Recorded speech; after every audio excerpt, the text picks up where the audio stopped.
Zaqafqaziyada ilk dəfə Səhiyyə Nazirliyinin Akademik Topçubaşov adına Elmi Cərrahiyyə Mərkəzində Kruzon sindromundan əziyyət çəkən xəstə üzərində yüksək mürəkkəblik dərəcəsinə malik kraniofasial rekonstruktiv əməliyyat uğurla həyata keçirilib. Əməliyyat mərkəzin plastik və rekonstruktiv cərrahiyyə şöbəsinin müdiri, plastik cərrah Elçin Məmmədov tərəfindən icra olunub. Bildiyimiz kimi Kruzon sindromu 25 min, 60 min canlı doğumda görülən irsi bir xəstəlikdir.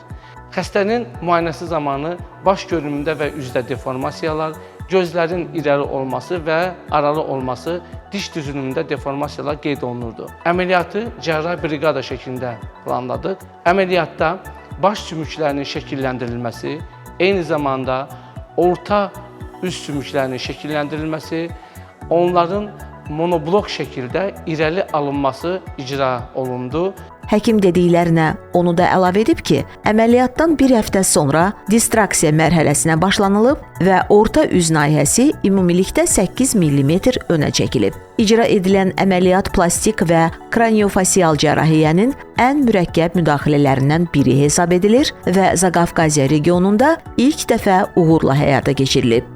Bildiyimiz kimi bu şöbə Cənab Nazir Teymur Musayevin təşəbbüsü ilə yaradılmışdır.